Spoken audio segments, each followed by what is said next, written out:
Our subject today, the lecture today, under the topic of spiritual formation, is on how to free our hearts from bitterness.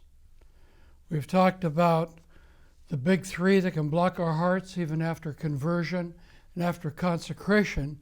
There can still be troubling issues that keep us from experiencing God's best and experiencing the untroubled heart that we're after.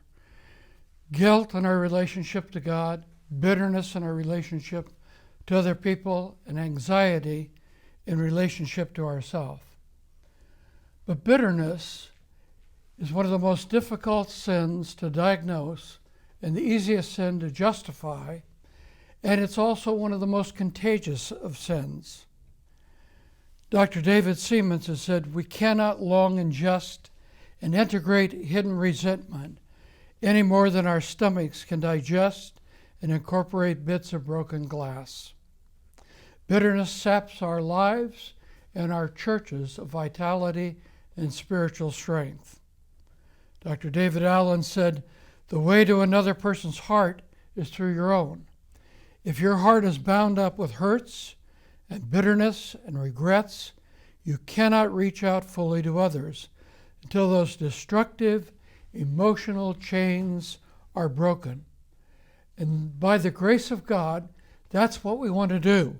Break the destructive chains of bitterness. Be free from that. Free our hearts from bitterness. Bitterness eats away like acid, and it not only affects us and destroys us and our relationship with the Lord, but it contaminates other people. We have this warning in Scripture. Hebrews 12:15. "See to it that no one misses the grace of God, and that no bitter root springs up to cause trouble and defile many." Cause trouble for you and defiles many other people. That's what bitterness does. I've seen it happen again and again. And a bitter person becomes a prisoner of their own making. They become angry, they become discouraged, they become depressed, they become disillusioned with life. They're unable to concentrate on their responsibilities or to enjoy their relationship with God, with other people, because they're consumed with bitterness. A friend of mine is a great example of that. His wife of 30 years had betrayed him by having an affair with an old boyfriend for 5 years before he discovered it. He became extremely bitter, angry first and then bitter. And as I tried to talk with him about bitterness, and we corresponded back and forth, on one occasion he wrote to me, and this is part of the paragraph that he wrote. He said, "I believe I have every right to be bitter, and I want both revenge and justice. Justice to me would be for her lover to die or at least be castrated. I am left with being the butt of a cruel joke."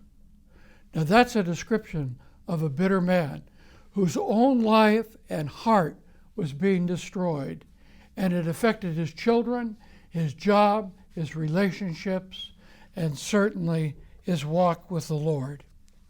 Bitterness gives all of life a sour taste. How does bitterness happen? Most people will never acknowledge they're bitter. They don't believe they're bitter. And I have never heard anyone say, "I'm a bitter person." I've heard people say, I'm a worrier, I'm filled with anxiety, or I just have these guilt feelings. But I've never heard anyone say, "I am dealing with bitterness." They can say, "I'm angry, I've been hurt," and all the rest. Because bitterness, as I said earlier, is a very hard sin to diagnose. Why? Because it's underground. Hebrews 12:15 says, "Be careful that a root of bitterness doesn't spring up." Well, a root is underground. You don't see a root, do you? It's there, and it's working away, it's growing, but it's out of sight. But then as you continue on that hurt trail, and with the anger and feeding and all kinds of other stuff, you nourish that root, and it blooms up into full-blown bitterness. But it begins as a root, a tiny root that's there planted deep in your heart that you don't even realize it's there. Here's the way that I understand that it develops. An offense occurs, and life is full of offenses. Unkind, unjust, undeserved things happen to every one of us. You cannot live in this broken world and not be affected by something, by some kind of offense. And it can be an unintentional offense, but somebody offends you, they don't speak to you, they walk right by you, they say something maybe unintentional, but it offends you. And when you're offended, and you think about that offense for a little while, you begin to feel hurt. I have been hurt. And I ask people sometimes, has anyone ever hurt you? Oh, yes. Everybody's got someone that's hurt them. Again, living in a broken world. In marriages, people hurt each other. Not intentionally, but it happens in marriages, and sometimes it's very severe. It happens to children as they're growing up with their parents. I've been hurt by my parents, deeply hurt, deeply wounded. Hurt by teachers, hurt by coaches, hurt by bosses when you get a job. It just happens. Hurt happens. The offense and then the hurt.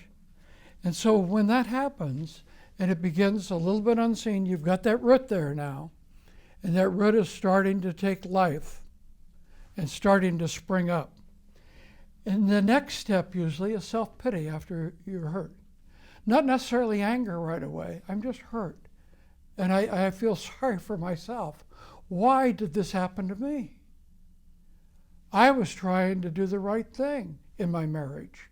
I was trying to be a good husband and a good wife, and they turned against me.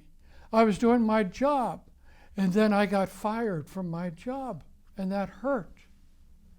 This coach, I was playing well, and then they put me on the bench and put somebody else in there, and that hurt. And you begin to rehearse the damage, and you begin to think about the situation and what happened and why it happened and why they did it, and you begin to fill your heart with self-pity, and you're all the time nourishing that root, and that root is growing, stronger, getting a stronger grip on you actually, because it's going down deeper into the soil of your heart. And then at some point, then you get angry. You get angry. Why did this happen to me? That person had no right to do this to me.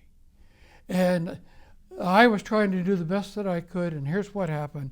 So it goes from self-pity to anger. You begin to seethe with anger, begin to lash out towards the offender like my friend did, lashing out towards his wife and towards that person. And you justify that anger. It's been stuffed for a while, but now it bubbles up to the surface, and you get angry.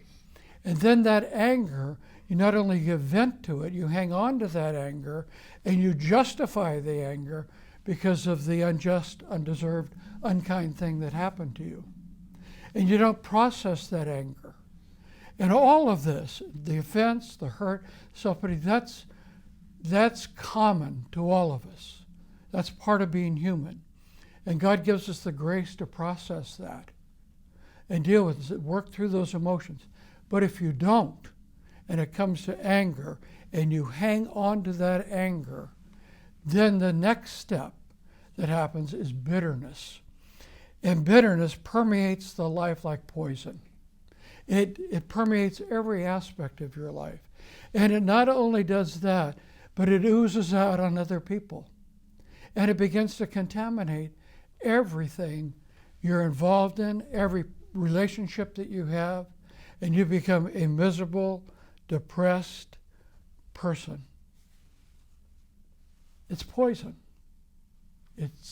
But bitterness is like drinking poison and waiting for the other person to die. And so you're the one that's dying. You're the one whose heart is being shut off from God. It's like Dr. David Allen said, the heart is like a sponge. it becomes filled with hurt. Soon there's no space left for love. Over the years, as we allow the hurt that fills our hearts to increase, we run out of room for anything else. We cannot see beauty or love, even if it hits us in the head. I've been around some very bitter people. One of my uncles became a very bitter man. He had gone through this hurt trail that we talked about, the anger, but it settled into bitterness and it got him in his grip. My grandmother had 4 children, and she appointed one of them to be the executor of her will, and kind of cut out the other kids from having any involvement at all in her affairs. When my grandmother died, this one uncle worked everything around in his name, and he got the houses, the cars, the bank account, everything, and cut out the other uncle and cut out my mother, the sister. And then he took off with all that money. And they were offended. They were hurt. They had the self-pity. We're one of the children too. We deserve some of this inheritance. And then they became very angry. But in my mother and my uncle, the bitterness gripped them. That root came to full fruition. And you wouldn't want to be around them. And I was there sometimes when they were talking, and they rehearsed this again and again between the two of them. And you just felt the poison spilling out in the room, spilling out on me. I had to leave the house because they were so bitter and so filled with poison that it was impossible to be around them. Even a small contribution can make a big difference. Jesus fed 5,000 people because of a little boy's 5 loaves. Regardless of the amount, your contribution is very important and greatly appreciated. Visit us at TVSEMINARY.com.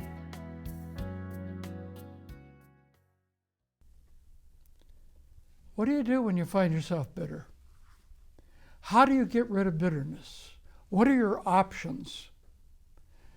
As I understand it from Scripture, you only have 3 options. Seek revenge. They hurt me, I'm going to hurt them. This lover went after my wife, I'm going to go after him. I wish he was dead. Revenge is one option. What does that do? That compounds the problem tremendously. It's not an answer. You still got the bitterness with you, even if you get revenge. The other one is just to stuff it down. I'm not bitter. I'm not bitter. I'm hurt, but I'm not bitter. But that poison just keeps working in your system, and it destroys you. We were never made to live our systems with bitterness in us because it is like a poison. It is like an acid that just eats away and keeps deteriorating the personality and the relationship with God. So the answer is not revenge, compounds the problem. The answer is not to stuff it and say, well, that's who they are, the way they are, and I just won't have anything to do with them, but it doesn't bother me. But all the while, it's doing its destructive work. There's only one solution to bitterness, only one, and that's forgiveness.